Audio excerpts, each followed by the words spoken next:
Hello hello ಸ್ನೇಹಿತರೆ, ಎಲ್ಲರಿಗೂ ಹೊಸ ವರ್ಷದ ಹಾರ್ದಿಕ ಶುಭಾಶಯಗಳು. ಹಾಗೆ ಮಕರ ಸಂಕ್ರಾಂತಿ ಹಬ್ಬದ ಹಾರ್ದಿಕ ಶುಭಾಶಯಗಳು. ನಾನಿಲ್ಲಿ ಮಕರ ಸಂಕ್ರಾಂತಿ ಹಬ್ಬಕ್ಕೆ ಮಾಡುವಂತಹ ಎಳ್ಳು ಬೆಲ್ಲ ಹೇಗೆ ಮಾಡೋದು ಅಂತ ತೋರಿಸ್ಕೊಡ್ತಾ ಇದ್ದೀನಿ. ಅಂದರೆ ನಮ್ಮ ಮನೇಲಿ ಹೇಗೆ ಮಾಡ್ತೀವೋ ಅದನ್ನು ನಿಮ್ಮ ಜೊತೆ ಶೇರ್ ಮಾಡ್ತಾ ಇದ್ದೀನಿ. ನಾನಿಲ್ಲಿ ಸ್ವಲ್ಪ ಬೇಗನೆ ಮಾಡ್ತಾ ಇದ್ದೀನಿ, ಯಾಕಂದರೆ ಹಬ್ಬ ಬಂದು 14ನೇ ತಾರೀಕಿದೆ.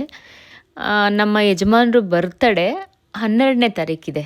ನಾವು ಪ್ರತಿ ವರ್ಷ 12ನೇ ತಾರೀಕು ನಮ್ಮ ಮನೆ ದೇವ್ರಿಗೆ ಹೋಗ್ತೀವಿ. ಅಲ್ಲಿ ಅಭಿಷೇಕಕ್ಕೆ ಎಲ್ಲ ಕೊಟ್ಟಿರ್ತೀವಿ. ಧನುರ್ಮಾಸ ಬೇರೆ ಇರೋದ್ರಿಂದ ಸ್ವಲ್ಪ ಬೇಗನೆ ಹೋಗಿ ಅಲ್ಲಿ ಪೂಜೆ ಎಲ್ಲ ಮುಗಿಸ್ಕೊಂಡು ಮತ್ತು ನಾವೇನು ಮಾಡ್ತೀವಿ ಅಂದರೆ ಈ ಎಳ್ಳು ಬೆಲ್ಲ ಏನು ಮಾಡಿರ್ತೀವಿ ಅದನ್ನು ಅಲ್ಲಿ ನೈವೇದ್ಯಕ್ಕೆ ತಗೊಂಡು ಹೋಗ್ತೀವಿ. ನಾವು ಬೇರೆ ತೊಗೊಂಡೋಗೋ ಹಣ್ಣು ಕಾಯಿ ಪೂಜೆ ಸಾಮಾನು ಅದು ಅಲ್ಲದೆ ನಾವಿಲ್ಲಿ ಇದನ್ನು ನೈವೇದ್ಯಕ್ಕೆ ತೊಗೊಂಡು ಹೋಗ್ತೀವಿ. ಅಲ್ಲಿ ನೈವೇದ್ಯ ಮಾಡಿಸ್ಕೊಂಡು ಫಸ್ಟು ಅಲ್ಲಿ ಕೊಟ್ಟುಬಿಟ್ಟು ನಾವು ನೈವೇದ್ಯ ಆದಮೇಲೆ ಅಲ್ಲಿ ಬರೋವಂಥ ಭಕ್ತರಿಗೆ ನಾವೇನು ಪ್ರಸಾದ ಮಾಡ್ಕೊಂಡು ತಗೊಂಡೋಗಿರ್ತೀವಿ, ಬಾಳೆಹಣ್ಣಿನ ರಸಾಯನ ಎಲ್ಲ ಅಲ್ಲೇ ಮಾಡ್ತೀವಿ. ಇಲ್ಲಿ ಮನೆಯಿಂದ ಮಾಡ್ಕೊಂಡು ಹೋಗಲ್ಲ, ಇದೊಂದನ್ನೇ ಮನೆಯಿಂದ ತೊಗೊಂಡೋಗೋದು. ಅಲ್ಲಿ ಎಲ್ರಿಗೂ ಹಂಚೋ ಅಂಥದ್ದಿರುತ್ತೆ. ಅಂದರೆ ನಮ್ಮ ಮೊದಲನೇ ಎಳ್ಳು ಬೆಲ್ಲ ಬೀರೋದು ನಾವು 12ನೇ ತಾರೀಕೆ ಮನೆ ದೇವರ ದೇವಸ್ಥಾನದಲ್ಲೇ ಫಸ್ಟು ಎಳ್ಳು ಬೀರ್ತೀವಿ. ಹಾಗಾಗಿ ನಾನಿಲ್ಲಿ ಮಡೀಲಿ ಮಾಡ್ತಾಯಿದ್ದೀನಿ. ಮಡೀಲಿ ಮಾಡೋದ್ರಿಂದ ಸ್ವಲ್ಪ ಲೇಟ್ ಆಯಿತು, ಏಕೆಂದರೆ ಮನೆಯೆಲ್ಲ ಕ್ಲೀನ್ ಮಾಡ್ಕೋಬೇಕು, ಎಂಜಲು ಮೈಲಿಗೆ ಇಲ್ಲದೆ ಮಾಡಬೇಕು, ಅಡುಗೆ ಮನೆಯೆಲ್ಲ ಶುಚಿ ಮಾಡಿಕೊಂಡು ಸ್ನಾನ ಮಾಡಿಕೊಂಡು ಪೂಜೆ ಎಲ್ಲ ಮುಗಿಸಿ ನಾನು ಇದನ್ನು ಶುರು ಮಾಡುವಾಗ ಲೇಟ್ ಆಗಿತ್ತು. ಆಗಲೇ 2:25 ಆಗಿತ್ತು ನಾನು ಸ್ಟಾರ್ಟ್ ಮಾಡಿದಾಗ. ಇವಾಗ 10 ನಿಮಿಷ ಮುಂದೆ ಹೋಗಿದೆ. ಅಂದರೆ 10 ನಿಮಿಷ ಸಿಮ್ ಊರಿನಲ್ಲಿ ಉರಿತಾ ಇರೋದ್ರಿಂದ ಇಷ್ಟೇ ಉರಿಯೋಕ್ಕಾಗಿರೋದು, ಕಡಲೆ ಬೀಜ ಇಷ್ಟೇ ಡಿಮ್ ಆಗಿರೋದು. ಮತ್ತು ನಾನು ಇದನ್ನೇನು ಮಾಡ್ತೀನಿ, ಎಂಜಲು ಮಾಡೋ ಹಾಗಿಲ್ಲ. ಹಾಗಾಗಿ ನಾನು ಕೈಯಲ್ಲೇ ನೋಡಿ ಮತ್ತು ಬಣ್ಣ ನೋಡಿ ಅದರ ಅಳತೆನಲ್ಲೇ ಆಗಿದೆ ಇಲ್ಲ ಅಂತ ತಿಳ್ಕೊಳ್ತೀನಿ. ನೋಡಿ ಹೀಗೆ ಇಸಕ್ಕೆ ನೋಡಿದ್ರೆ ಅದು ಗೊತ್ತಾಗುತ್ತೆ ನಮಗೆ ಆಗ್ತಾ ಇದೆಯಾ ಹೇಗೆ ಅಂತ. ಅದಿನ್ನೂ ತುಂಬ ಟೈಮ್ ಬೇಕು, ಸಿಮ್ಮೂರಿನಲ್ಲೇ ಇಟ್ಟಿರೋದು. ಇಲ್ಲಾಂದರೆ ಕಡಲೆ ಬೀಜ ಕಪ್ಪಾಗ್ಬಿಡ್ತವೆ, ಎಳ್ಳು ಬೆಲ್ಲದಲ್ಲಿ ಚೆನ್ನಾಗಿ ಕಾಣಿಸಲ್ಲ. ಯೂಶ್ವಲಿ ನಾವು ತೊಗೊಂಡು ಬರೋ ಅಂಥ ಎಳ್ಳು ಬೆಲ್ಲ ಅದಕ್ಕೇ ಕಪ್ಪಾದರೆ ಜನ ತಗೊಳ್ಳಲ್ಲ, ಸೀದೋಗಿದ್ರೆ ಅಂದ್ಬಿಟ್ಟು ಏನು ಮಾಡ್ತಾರೆ, ಸರಿಯಾಗಿ ಅದನ್ನು ಹುರಿದಿರೋದೇ ಇಲ್ಲ. ಹಾಗಾಗಿ ನಮಗದು ಒಳ್ಳೆ ಟೇಸ್ಟ್ ಬರೋಲ್ಲ. ಕಡಲೆ ಬೀಜ ಥರ ಹಸಿ ಹಸಿ ಟೇಸ್ಟ್ ಬರ್ತಾ ಇರುತ್ತೆ. ನಾವು ಸಣ್ಣ ಊರಿನಲ್ಲಿ ಸ್ವಲ್ಪ ಈ ಥರ ದಪ್ಪ ತಳ ಇರೋವಂಥ ಪಾತ್ರೆ ಇಟ್ಕೊಂಡು ಉರಿಯೋದ್ರಿಂದ ಚೆನ್ನಾಗಿ ಬೇಯುತ್ತೆ. ಅಂದರೆ ಒಳಗಡೆ ಎಲ್ಲ ನೀಟಾಗಿ ರೋಸ್ಟ್ ಆಗಿರುತ್ತದು. ನೋಡಿ ಇನ್ನೂ ಟೈಮ್ ತಗೊಳ್ತಾ ಇದೆ. ನಿಧಾನಕ್ಕೆ ಹೀಗೆ ಕೈಯಲ್ಲಿ ಒಂದು ಸರಿ ಹಿಂಗೆ ನೋಡ್ಕೊಂಡು ಅದನ್ನು ಮಾಡ್ತಾ ಇರಬೇಕು. ನೀವು ತಿಂದು ಟೇಸ್ಟ್ ನೋಡಿ ಅದು ಚೆನ್ನಾಗಾಗಿದೆ ಅಂದರೆ ಮಾಡಬಹುದು. ನಾನು ಮನೆ ದೇವರಿಗೆ ತೊಗೊಂಡು ಹೋಗೋದ್ರಿಂದ ಎಂಜಲು ಮಾಡೋ ಹಾಗಿಲ್ಲ ಅಂತ ಹಾಗೆ ಮಾಡ್ತೀನಿ. ಹಾಗೆ ಮಾಡೋ ಅಭ್ಯಾಸ. ಜೊತೆಗೆ ನಾನಿಲ್ಲಿ ಜಾಸ್ತಿ ಮಾಡ್ತಾಯಿದ್ದೀನಿ ಕ್ವಾಂಟಿಟಿ. ಹೆಚ್ಚು ಕಡಿಮೆ ಇಲ್ಲಿ ನಾನು ಒಂದೇ ಸರಿಗೆ 1 ಸೇರು ಕಡಲೆ ಬೀಜ ಹಾಕ್ಕೊಂಡಿದ್ದೀನಿ. ಅಂದರೆ 4 ಪಾವು. ನೀವು ಪಾವು ಅಂದರೆ ಪಾವು ಅಳತೆ ಇರುವಂಥ ಒಂದು ಗ್ಲಾಸ್ ಯೂಸ್ ಮಾಡ್ಬೋದು, ಅಥವಾ ನೀವು ಪಾವೇ ಯೂಸ್ ಮಾಡ್ತೀರ ಅಂದರೆ ಪಾವು ಯೂಸ್ ಮಾಡ್ಬೋದು. ನಾನಿಲ್ಲಿ 1 ಸರಿಗೆ 4 ಪಾವು ಹಾಕ್ಕೊಂಡಿರೋ ಅಳತೆ ತೋರಿಸ್ತಾ ಇದ್ದೀನಿ. ನೀವು ಅದ್ರ ಮೇಲೆ ನಾನು ಮುಂದಿನ ಇಂಗ್ರೀಡಿಯೆಂಟ್ಸ್ನ ಹೇಗೆ ಅದಕ್ಕೆ ಕ್ವಾಂಟಿಟಿ ಆ್ಯಡ್ ಮಾಡ್ತೀನಿ ಅದು ನೋಡ್ಕೊಂಡು ನೀವು ಆ್ಯಡ್ ಮಾಡ್ಬೋದು. ಅಥವಾ ಯೂಶ್ವಲಿ ಎಲ್ಲರಿಗೂ ಗೊತ್ತಿರುತ್ತೆ ಹೇಗೆ ಅಂತ. ಜಸ್ಟ್ ನಾನು ನಮ್ಮ ಮನೇಲಿ ಹೇಗೆ ಮಾಡ್ತೀವಿ ಅದನ್ನು ಶೇರ್ ಮಾಡ್ತಾ ಇರೋದು. ಇವಾಗ ನೋಡಿ ಸ್ವಲ್ಪ ಬಣ್ಣ ಬಂದಿದೆ, ಆದರೂ ಪದೇ ಪದೇ ನಾನೇನು ಮಾಡ್ತೀನಿ, ಹಾಗೆ ಕೈಯಲ್ಲಿ ಮುಟ್ಟಿ ನೋಡಿ ಆಗಿದೆಯಾ ಇಲ್ವಾ ಅಂತಲೇ ಚೆಕ್ ಮಾಡ್ತಾ ಇರ್ತೀನಿ. ತಿಂದು ನೋಡಿದ್ರೂ ಗೊತ್ತಾಗುತ್ತೆ. ನೋಡಿ ಆಲ್ರೆಡಿ 3 ಗಂಟೆ 5 ನಿಮಿಷ ಆಗಿದೆ. ಅಲ್ಲಿಗೆ ನಾನು ಅದನ್ನು ಇಟ್ಬಿಟ್ಟು 3/4 ಗಂಟೆ ಆಗಿದೆ. ಈಗ ಆಗಿದೆ ಅಂತ ಅನ್ನಿಸ್ತಾ ಇದೆ. ಇದು ಪಾತ್ರೆ ದಪ್ಪ ಇರೋದ್ರಿಂದ ನಾವು ಅದರಲ್ಲೇ ಬಿಟ್ಟರೆ ಸ್ವಲ್ಪ ಕಾವಿಗೆ ಇನ್ನೂ ಸ್ವಲ್ಪ ಮಗ್ಗುತ್ತೆ, ಅಂದರೆ ಒಳಗಡೆ ಎಲ್ಲ ಇನ್ನೂ ಸ್ವಲ್ಪ ಚೆನ್ನಾಗಿ ಆಗುತ್ತೆ. ಇದು ನೋಡಿ ಇಸ್ಕಿದ್ರೂ ಸರಿಗೆ ಬಿಡ್ತಾ ಇಲ್ಲ ಸಿಪ್ಪೆ, ಅದು ಸ್ವಲ್ಪ ಗಟ್ಟಿ ಇದೆ, ಇನ್ನೂ ತುಂಬ ಆಗಬೇಕಿದು. ಅದಕ್ಕೆ ನೋಡ್ತಾ ಇದ್ದೀನಿ. ಅದು ಇನ್ನು ಸ್ವಲ್ಪ ನೋಡಿಕೊಂಡು ನಾವು ಬಾಣಲಿಲೇ ಬಿಟ್ಬಿಟ್ರೆ ಸ್ವಲ್ಪ ಬಿಸಿಗೆ ಚೆನ್ನಾಗಿ ಆಗುತ್ತೆ. ಬಟ್ ಇನ್ನೂ ಕಾಯಬೇಕು, ನಾವು ಮಾಡ್ತಾ ಇದ್ದೀನಿ ನೋಡಿ. ನಾನು ಜಾಸ್ತಿ ಮಾಡ್ತೀನಿ, ಯಾಕಂದರೆ ನಾನಿಲ್ಲಿ 3 ಸೇರು ಕಡಲೆ ಬೀಜನೇ ತೊಗೊಂಡಿದ್ದೀನಿ. ನಾವು ಜಾಸ್ತಿ ನೋಡಿ ಇದು 2ನೇ ರೌಂಡ್ ಹಾಕ್ಕೊಳ್ತಾ ಇರೋದು ನಾನಿಲ್ಲಿ ಕಡಲೆ ಬೀಜನ. ಅದಾಗಿತ್ತು ಅಂದರೆ ಅದನ್ನು ಒಂದು 10 ನಿಮಿಷ 1/4 ಗಂಟೆ ಬಾಣಲಿಲೇ ಬಿಟ್ಟಾಗ ಬಿಸಿಗೆ ಇನ್ನೂ ಚೆನ್ನಾಗಾಗಿತ್ತು. ಹಾಗಾಗಿ ಅದನ್ನು ತೆಗೆದುಬಿಟ್ಟು ಇದು 2nd ರೌಂಡ್ ಹಾಕ್ಕೊಳ್ತಾ ಇದ್ದೀನಿ. ಅಥವಾ ಅದನ್ನು ಇನ್ನೊಂದು ಪಾತ್ರೆಗೆ ಬಿಸಿ ಇದ್ದರೂ ಶಿಫ್ಟ್ ಮಾಡಿದ್ರೆ ಆ ಕಾವಿಗೆ ಸ್ವಲ್ಪ ಅದು ಆರ್ಕೊಳ್ಳೋಕೆ ಬಿಡಬೇಕು. ಅದು ತಣ್ಣಗಾದ್ಮೇಲೆ ಸಿಪ್ಪೆ ಚೆನ್ನಾಗಿ ಬಿಡೋದು ಗೊತ್ತಾಗುತ್ತೆ. ಇವಾಗ ಬಿಸಿನಲ್ಲಿ ನಾವು ಅದನ್ನು ಇಸ್ಕಿದ್ರೆ ಗೊತ್ತಾಗಲ್ಲ. ಸ್ವಲ್ಪ ತಣ್ಣಗಾದ್ಮೇಲೆ ಚೆನ್ನಾಗಿ ಸಿಪ್ಪೆ ಆಗಿದೆಯಾ ಇಲ್ವಾ ಅಂತ ಗೊತ್ತಾಗುತ್ತೆ. ನಾನು ನಿಮಗೆ ಆಮೇಲೆ ತೋರಿಸ್ತೀನಿ. ಈಗ ನೋಡಿ 3:20 ಅಲ್ಲಿಗೆ ಹೆಚ್ಚು ಕಡಿಮೆ 1 ಅವರ್ ಮುಂಚೆ ನಾನು ಆ ಒಂದು ಒಬ್ಬೆನ ಹಾಕ್ಕೊಂಡಿದ್ದು. ಇದು 2ನೇ ಒಬ್ಬೆ ಹಾಕ್ಕೊಂಡಿರೋದು ನಾನು. ಹಾಗಾಗಿ 1 ಅವರ್ ಬೇಕಾಯಿತು ಒಂದು ಒಬ್ಬೆ ಅಂದರೆ ಒಂದು ಸೇರು ಕಡಲೆ ಬೀಜನ ಹುರಿಯೋದಕ್ಕೆ. ಆ ಥರ ನೋಡಿ ಇಲ್ಲಿ ಹಾಕ್ಕೊಂಡಿದ್ದೀನಿ ನಾನು. ಈಗ ಇದು ಆರ್ಕೊಂಡಿದೆ ಸ್ವಲ್ಪ. ಇದನ್ನು ನಾನು ಸಿಪ್ಪೆ ಬಿಡುತ್ತಾ ಇಲ್ವಾ ಅಂತ ತೋರಿಸ್ತೀನಿ ನೋಡಿ. ಆಗಿದೆ. ಈ ಥರ ಸಿಪ್ಪೆ ಪುಡಿ ಪುಡಿ ಆಗಬೇಕು. ನಾವು ಹಿಂಗಂದರೆ ಅದು ಒಂಚೂರು ಕೂಡ ಇಲ್ಲದೆ ಹೋಗುತ್ತೆ. ಅಲ್ಲಿಗೆ ನೋಡಿ 1 ಅವರ್ ಮೇಲಾಗಿದೆ. ಇವಾಗ ಅದು ಬಂದಿದೆ ಅಂತ ಅರ್ಥ.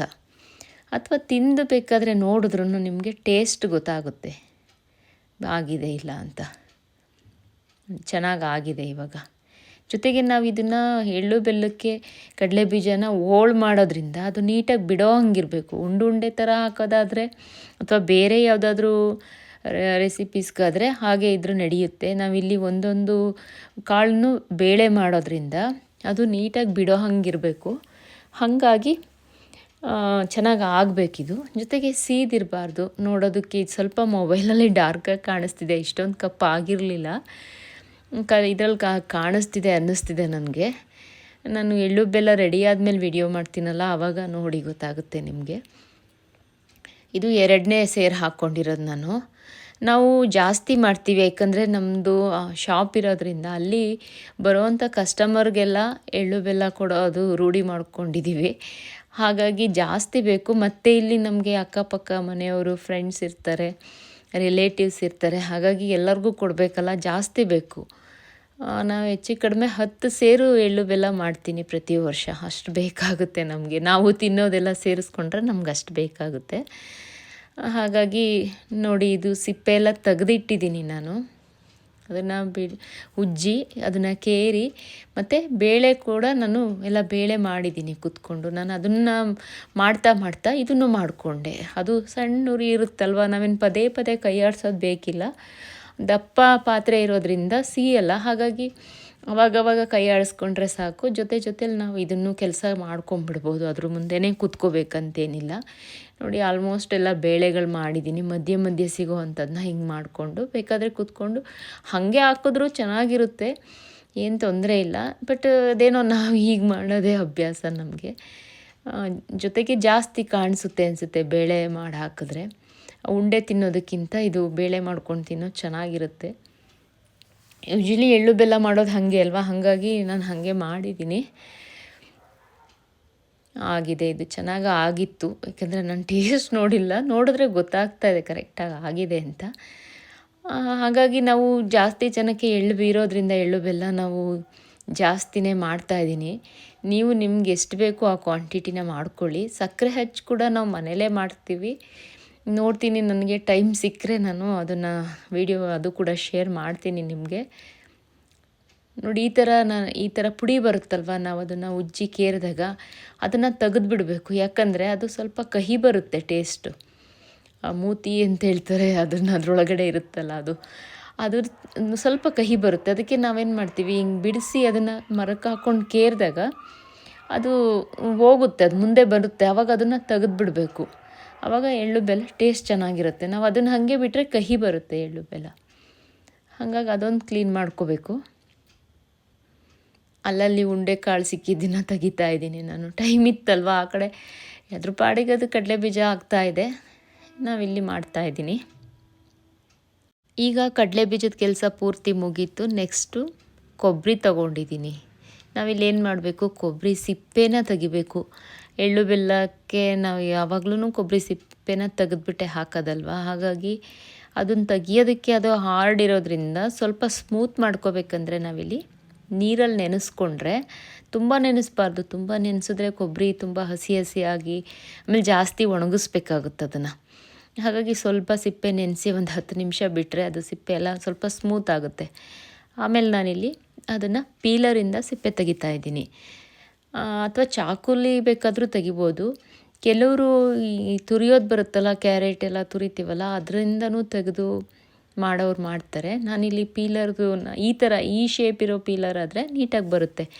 ನಮಗೆ ರೆಗ್ಯುಲರಾಗಿ ಬರುತ್ತಲ್ಲ ಪೀಲರ್, ಅದರಲ್ಲಿ ಬರಲ್ಲ, ಅದು ಕಟ್ಟಾಗೋ ಚಾನ್ಸಸ್ ಇರುತ್ತೆ. ಇದು ಸ್ವಲ್ಪ ಹಾರ್ಡ್ ಇದ್ರೂ ಆಗುತ್ತೆ ಇದು. ಅದು ಆ ಪೀಲರಲ್ಲಿ ನಾನು ಹೇಗೆ ಅಂತ ತೋರಿಸ್ತೀನಿ ನೋಡಿ. ಇದು ಈಸಿಯಾಗಿ ಬಂದುಬಿಡುತ್ತೆ, ಸ್ವಲ್ಪ ಸ್ಮೂತಾಗಿ ಆಗಿರೋದ್ರಿಂದ. ಸ್ವಲ್ಪ ಕಷ್ಟನೇ ಸಿಪ್ಪೆ ತೆಗಿಯೋದು, ಯಾಕಂದರೆ ಅದು ಗೊತ್ತಲ್ವ ಕೊಬ್ಬರಿ ಸಿಪ್ಪೆ ಎಷ್ಟು ಗಟ್ಟಿ ಇರುತ್ತೆ ಅಂತ. ಹಾಗಾಗಿ ಸ್ವಲ್ಪ ಟೈಮ್ ತಗೊಳ್ಳುತ್ತೆ, ಆದರೆ ಪರವಾಗಿಲ್ಲ. ನಾವು ಒಣಗಿದ ಕೊಬ್ಬರಿ ತೆಗಿಯೋದ್ಕಿಂತ ಈ ಸ್ವಲ್ಪ ನೀರಲ್ಲಿ ನೆನೆಸಿ ತೆಗಿಯೋದು ಈಸಿ ಇರುತ್ತೆ. ನೀಟಾಗೆಲ್ಲ ಕ್ಲೀನ್ ಮಾಡಿಕೊಂಡ್ರೆ ಈ ಥರ. ನೀವು ಬೇಕಾದರೆ ಚಾಕು ಬೇಕಾದರೂ ಯೂಸ್ ಮಾಡಬಹುದು, ಆದರೆ ಹುಷಾರು, ಚಾಕು ಸ್ವಲ್ಪ ಶಾರ್ಪ್ ಇರೋ ಅಂಥದ್ದೇ ತಗೋಬೇಕಾಗುತ್ತೆ. ಹೀಗೆ ಇಟ್ಕೊಂಡು ನಾವು ಮಾಡುವಾಗ ಕೈಗೆ ಬಂದುಬಿಟ್ರೆ ಕಷ್ಟ. ಆಮೇಲೆ ಹಬ್ಬದ ಟೈಮಲ್ಲಿ ಗಾಯ ಮಾಡ್ಕೊಂಡು ಕೂತ್ಕೊಳ್ಳೋಂಗೆ ಬೇಡ. ಹಾಗಾಗಿ ಪೀಲರ್ ಅಷ್ಟು ನಮಗೆ ಎಫೆಕ್ಟ್ ಆಗಲ್ಲ. ಅಕಸ್ಮಾತ್ ಕೈ ಸ್ಲಿಪ್ಪಾದ್ರೂ ಕೈ ಮೇಲೆ ಬರಲ್ಲ, ಅದು ಏಟಾಗಲ್ಲ. ಹಾಗಾಗಿ ಪೀಲರ್ ಯೂಸ್ ಮಾಡೋದೇ ಬೆಟರ್ ಅಂತ ನನಗನ್ಸುತ್ತೆ. ನೋಡಿ, ಈ ಥರ ನಾನು ನಿಮ್ಗೆ ತೋರಿಸ್ತಾ ಇದ್ದೀನಿ. ಸ್ವಲ್ಪ ಚೆನ್ನಾಗಿ ನೆಂದಿರೋದು ಈಸಿಯಾಗಿ ಬಿಡ್ತಾ ಇದೆ. ಹಾಗಂತ ತುಂಬ ನೆನೆಸೋಕ್ಕೂ ಆಗಲ್ಲ, ಏಕೆಂದರೆ ಕೊಬ್ಬರಿ ಕೆಟ್ಬಿಡುತ್ತೆ. ಚಾಕುಲು ತೋರಿಸ್ತೀನಿ ನೋಡಿ ಹೇಗೆ ಅಂತ. ಈಸಿಯಾಗಿ ಹೋಗುತ್ತೆ, ಬಟ್ ಅದು ಚಾಕು ಏನಾದ್ರು ಅದು ಕೊಬ್ಬರಿ ಹಾರ್ಡ್ ಇರೋದ್ರಿಂದ ಸ್ಲಿಪ್ಪಾಗಿ ಕೈ ಮೇಲೆ ಬಂದರೆ ಕಷ್ಟ ಆಗುತ್ತೆ. ಹಾಗಾಗಿ ಸ್ವಲ್ಪ ನೋಡ್ಕೊಂಡು ಮಾಡಬೇಕಾಗುತ್ತೆ ಚಾಕುಲ್ ಮಾಡುವಾಗ. ಅಥವಾ ಕೆಳಗೆ ಇಟ್ಬಿಟ್ಬೇಕಾದ್ರೂ ನೀವು ಸಿಪ್ಪೆನ ತೆಗಿಬಹುದು. ಆದರೆ ನಮಗೆ ಪೀಲರಲ್ಲಿ ಅಷ್ಟೊಂದು ಕೊಬ್ಬರಿ ವೇಸ್ಟ್ ಆಗೋಲ್ಲ. ಈ ಚಾಕುಲ್ ಸ್ವಲ್ಪ ಕೊಬ್ಬರಿ ವೇಸ್ಟ್ ಆಗುತ್ತೆ. ಅಂದರೆ ಅದಕ್ಕೆ ಅಂಟ್ಕೊಂಡಿರುತ್ತಲ್ವ ಸಿಪ್ಪೆಗೆ ಕೊಬ್ಬರಿ, ಅದು ವೇಸ್ಟ್ ಆಗುತ್ತೆ. ಈ ಥರ ತೆಗಿಬಹುದು ನೀವು. ಬಟ್ ನನಗೆ ಬೆಸ್ಟು ಪೀಲರ್ ಅನ್ನಿಸ್ತು. ನಾನು ಪೀಲರಲ್ಲೇ ಯಾವಾಗಲೂ ತೆಗಿಯೋದು. ಇಲ್ಲಾಂದರೆ ಅದು ಕ್ಯಾರೆಟ್ ತುರಿತೀವಲ್ವ, ಅದರಲ್ಲಿ ಗ್ರೇಟರಲ್ಲಿ ನಾವು ಕ್ಲೀನ್ ಮಾಡ್ಕೋಬೋದು ಸಿಪ್ಪೆನ. ಅದು ಸ್ವಲ್ಪ ಕೊಬ್ಬರಿ ವೇಸ್ಟ್ ಆಗುತ್ತೆ. ಅದಕ್ಕಿಂತ ಪೀಲರ್ ಬೆಸ್ಟ್, ತಿನ್ನ ಲೇಯರ್ ಬರುತ್ತೆ. ನನಗೆ ಎಲ್ಲ ಕೊಬ್ಬರಿಗಳನ್ನ ಒಂದು 4-5 ಕೊಬ್ಬರಿನ ನಾನು ಈ ಥರ ಮಾಡ್ಕೊಳ್ತಾ ಇದ್ದೀನಿ. ಸಿಪ್ಪೆ ತೆಗೆದಿಟ್ಕೊಂಡು ಆಮೇಲೆ ಹಚ್ಚಿಟ್ಕೊಳ್ತೀನಿ. ಫಸ್ಟಿಗೆ ನಾನು 4 ಕೊಬ್ಬರಿನ ತಗೊಂಡು ಸಿಪ್ಪೆ ಎಲ್ಲ ತೆಗೆದು ಕಟ್ ಮಾಡಿದೆ. ಅದನ್ನು ಅಳತೆ ಮಾಡಿದಾಗ ನನಗದು ಸ್ವಲ್ಪ ಕಡಿಮೆ ಬಂತು. ಹಾಗಾಗಿ ನಾನೇನು ಮಾಡಿದೆ, ಮತ್ತೆ ಇನ್ನೊಂದು ಕೊಬ್ಬರಿನ ಹಾಗೆ ಕ್ಲೀನ್ ಮಾಡಿಕೊಂಡು ಅದನ್ನು ಹಚ್ಚಿಟ್ಬಿಟ್ಟು ಆಮೇಲೆ ಅದನ್ನು ಬಿಸಿಲಿಗೆ ಒಣಗೋಕ್ಕಿಟ್ಟಿದ್ದು. ಹಾಗಾಗಿ ಅದು ಕಟ್ ಮಾಡ್ಕೊಳ್ಳೋಕ್ಕೆ ನಮಗೆ ಕೊಬ್ಬರಿದೊಂದೇ ಇಲ್ಲಿ ಸ್ವಲ್ಪ ಕೆಲಸ ಜಾಸ್ತಿ ಹಿಡಿಯೋದು. ಮಿಕ್ಕಿದ್ದೆಲ್ಲ ಬೆಲ್ಲ ಹಚ್ಚೋದು, ಕೊಬ್ಬರಿ ಮಾತ್ರ ಕೆಲಸ ಜಾಸ್ತಿ ಹಿಡಿಯುತ್ತೆ. ಈ ಥರ ಸಿಪ್ಪೆ ತಕ್ಕೊಂಡು ಕಟ್ ಮಾಡಬೇಕು, ಮತ್ತು ಸಣ್ಣಗೆ ಕಟ್ ಮಾಡಬೇಕಲ್ವ, ಹಾಗಾಗಿ ಸ್ವಲ್ಪ ಕೆಲಸ ಜಾಸ್ತಿ ಕೊಬ್ಬರಿದು. ಬಟ್ ಚೆನ್ನಾಗಿರುತ್ತೆ ಹಿಂಗೆ ಮಾಡಿದ್ರೇ ಚೆಂದ. ಅದು ಸಿಪ್ಪೆ ತೆಗೆದ್ಬಿಟ್ಟು ಮಾಡಿದ್ರೇ ಚೆಂದ ಎಳ್ಳು ಬೆಲ್ಲ. ಕೆಲವರು ಸಿಪ್ಪೆ ಹಾಗೆ ಬಿಟ್ಟು ಮಾಡಿರ್ತಾರೆ, ಬಟ್ ಅದು ಟೇಸ್ಟ್ ಅನ್ನೋದಕ್ಕಿಂತ ನೋಡೋಕ್ಕೂ ಚೆನ್ನಾಗಿ ಕಾಣಿಸಲ್ಲ ಅದು. ಹಾಗಾಗಿ ಹಿಂಗೆ ಸಿಪ್ಪೆ ತೆಗೆದ್ಬಿಟ್ಟೆ ಮಾಡಬೇಕು, ಚೆನ್ನಾಗಿ ಕಾಣಿಸುತ್ತೆ, ಮಕ್ಕಳಿಗೂ ಇಷ್ಟ ಆಗುತ್ತೆ. ಎಲ್ಲ ಕ್ಲೀನ್ ಮಾಡ್ಕೊಳ್ತಾ ಇದ್ದೀನಿ ನೋಡಿ. ಎಷ್ಟೊತ್ತು ಟೈಮ್ ಹಿಡಿಯುತ್ತೆ, ಏಕೆಂದರೆ ನಿಧಾನ, ಅದು ಸ್ವಲ್ಪ ಕೈಗೆ ಪ್ರೆಷರ್ ಜಾಸ್ತಿ ಬಿಟ್ಟು ಮಾಡಬೇಕು ನಾವು. ಅಷ್ಟು ನೋಡೋಷ್ಟು ಈಸಿ ಇಲ್ಲ, ಸ್ವಲ್ಪ ಕಷ್ಟ ಆಗುತ್ತೆ. ನೀವು ಬೇಕಾದ್ರೆ ಇನ್ನೂ ಸ್ವಲ್ಪ ನೆನೆಸಿದ್ರೆ ಬೇಗ ಬಿಡುತ್ತೆ, ಜಾಸ್ತಿ ಒಣಗಿಸ್ಬೇಕಷ್ಟೇ.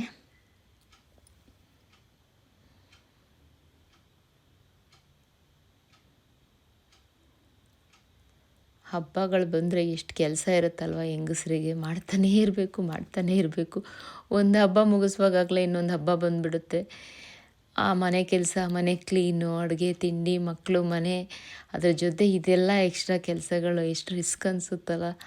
ಆದರೆ ಎಲ್ಲ ಹೇಳೋದು ಗೃಹಿಣಿಯರು ಮನೇಲಿ ಆರಾಮಾಗಿ ಕೂತಿರ್ತಾರೆ ಅಂತ ಅಲ್ಲ.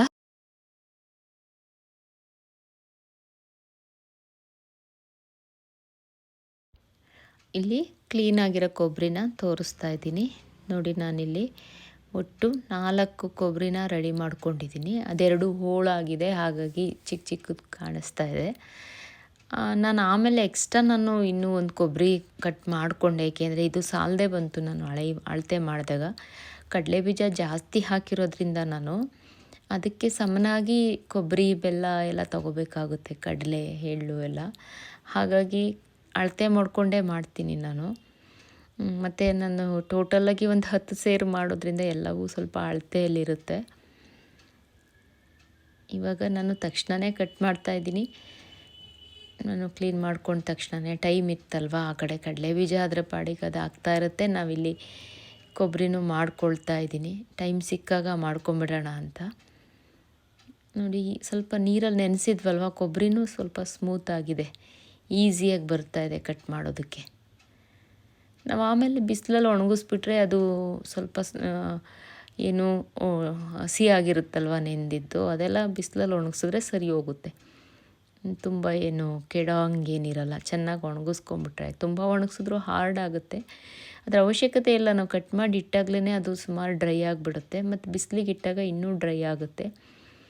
ಅದು ನೀರು ತುಂಬ, ಆಮೇಲೆ ನಾವು ಸಿಪ್ಪೆ ಮೇಲೆ ನೆನೆಸಿರೋದ್ರಿಂದ ಕೊಬ್ಬರಿ ಒಳಗೆಲ್ಲ ಏನು ನೀರು ಹೋಗಿರಲ್ಲ, ಮೇಲ್ಭಾಗ ತೆಗೆದ್ಬಿಟ್ಟಿದ್ದೀವಲ್ವ. ಮಾಮೂಲಿ ಇದು ಆಯಿಲ್ ಇರುತ್ತೆ ಅಷ್ಟೇ ಇದರಲ್ಲಿ. ಅದು ನೋಡಿ ಕೈಯೆಲ್ಲ ಜಿಡ್ಡಾಗಿದೆ, ಆ ಎಣ್ಣೆ ಜಿಡ್ಡಿರುತ್ತೆ ಅಷ್ಟೇ, ನೀರಿನ ಅಂಶ ಏನಿರಲ್ಲ ಇದರಲ್ಲಿ. ಆದರೂ ನಾವು ಸ್ವಲ್ಪ ಅದನ್ನು ಒಂದು 2-3 ಅವರ್ಸ್ ಒಳ್ಳೆ ಬಿಸಿಲಲ್ಲಿ ನಾವು ಇಟ್ಟಾಗ ಅದು ಚೆನ್ನಾಗಾಗುತ್ತೆ. ಅಂದರೆ ಅದು ತುಂಬ ದಿವಸ ಇಟ್ಟರೂ ಸ್ಮೆಲ್ ಬರಲ್ಲ. ಯೂಶ್ವಲಿ ಕೊಬ್ಬರಿ ಜಾಸ್ತಿ ದಿನ ಆದಮೇಲೆ ಸ್ಮೆಲ್ ಬರುತ್ತಲ್ವ, ಒಂಥರ ಬೂಸ್ಟ್ ಬಂದರೆ ಆ ಥರ ಸ್ಮೆಲ್ ಬರುತ್ತೆ. ನಾವು ಅದನ್ನು ಬಿಸಿಲಲ್ಲಿ ಡ್ರೈ ಮಾಡೋದ್ರಿಂದ ನಮಗೆ ಅದು ಸ್ಮೆಲ್ ಬರಲ್ಲ. ನೀವು ಎಷ್ಟು ದಿವಸ ಬೇಕಾದರೂ ಒಂದು 3 ತಿಂಗಳು 4 ತಿಂಗಳವರೆಗೂ ನಾವು ಎಳ್ಳು ಬೆಲ್ಲ ಇಟ್ಬಿಟ್ಟು ತಿನ್ನಬಹುದು. ಮಳೆಗಾಲ ಸ್ಟಾರ್ಟ್ ಆದ್ರೂ, ಅಂದರೆ ಮಳೆ ಬಂದ್ರೂ ಏನು ಕೆಡಲ್ಲ, ಅದು ಸ್ವಲ್ಪ ಒಣಗಿಸಿರ್ತೀವಿ. ನಾನಿಲ್ಲಿ ಕೊಬ್ಬರಿ ಬೆಲ್ಲ ಅದು ನೋಡಿ ಕೆಳಗಡೆ ಒಂದು ಸಿಪ್ಪೆ ಸೇರ್ಕೊಂಡ್ಬಿಟ್ಟಿದೆ, ನಂಗೆ ಗೊತ್ತಾಗಲಿಲ್ಲ. ಹಾಗಾಗಿ ಅದು ಸ್ಲಿಪ್ ಆಗ್ತಾಯಿದೆ, ನಾನು ಹೆಚ್ಚುವಾಗ ಜಾರ್ತಾ ಇದೆ. ಅದು ಎಣ್ಣೆ ಜಿಡ್ಡಲ್ವ, ಹಾಗಾಗಿ ಸ್ಲಿಪ್ ಆಗ್ತಾಯಿತ್ತು. ಹೀಗೆ ಒಂದು ಸಣ್ಣ ಪೀಸ್ ಮಾಡಿ ಇಟ್ಕೊಂಡ್ಬಿಡ್ತೀನಿ, ಹಾಗಾಗಿ ಕಟ್ ಮಾಡೋಕ್ಕೆ ಈಸಿ ಆಗುತ್ತೆ ನನಗೆ. ಆಮೇಲೆ ಒಂದು ಒಟ್ಟಿಗೆ ಜೋಡಿಸ್ಕೊಂಡು ಕಟ್ ಮಾಡ್ಕೊಂಬಿಡ್ತೀನಿ. ಹೀಗೆ ಎಲ್ಲ ಜೋಡಿಸ್ಕೊಂಡು ಕಟ್ ಮಾಡ್ಕೊಂಬಿಟ್ರೆ ಆಗೋಯ್ತು. ನಾನಿಲ್ಲಿ ಈ ಥರ ಕಟ್ ಮಾಡಿಕೊಟ್ರೆ ನನ್ನ ಮಗಳು ಕೂಡ ನನಗೆ ಹಚ್ಕೊಟ್ಬಿಡ್ತಾಳೆ, ಯಾಕೆಂದರೆ ಈಸಿ ಇರುತ್ತಲ್ವ. ಅವಕ್ಕೆ ಏನೋ ಖುಷಿಗೆ ಮಾಡಿಕೊಟ್ಬಿಡ್ಬೋದು, ಮಕ್ಕಳು ಮಾಡಬಹುದು. ಬಟ್ ಚಾಕು ಶಾರ್ಪ್ ಇರೋದ್ರಿಂದ ಹುಷಾರು. ಬಟ್ ಬೇರೆ ಯಾರಾದರೂ ಮನೇಲಿ ಗಂಡಸರು ಫ್ರೀ ಆಗಿದ್ರು ನಾವಿಷ್ಟು ರೆಡಿ ಮಾಡಿಕೊಟ್ರೆ ಅವರು ಕೂತ್ಕೊಂಡು ಹಚ್ಕೊಡ್ಬೋದು. ಆಮೇಲೆ ಸಣ್ಣದಾಗಿ ಹೆಚ್ಚಬೇಕು ನೋಡಿ, ನಾನು ಹಚ್ಚಿದ್ದೀನಲ್ಲ, ಇದು ಸಣ್ಣದಾಗಿ ಹೆಚ್ಚಿದ್ದೀನಿ ನಾನು. ಇದು ಮೊಬೈಲಲ್ಲಿ ಸ್ವಲ್ಪ ದಪ್ಪ ಕಾಣಿಸ್ತಾ ಇದೆ. ಇದರ ನೆಕ್ಸ್ಟ್ ಪಾರ್ಟ್ನ ನಾನು ನೆಕ್ಸ್ಟ್ ವಿಡಿಯೋ ಪಾರ್ಟ್ 2ನಲ್ಲಿ ಹಾಕಿದ್ದೀನಿ, ನೀವು ಅಲ್ಲಿ ನೋಡಬಹುದು. ಓಕೆನಾ? ಬಾಯ್.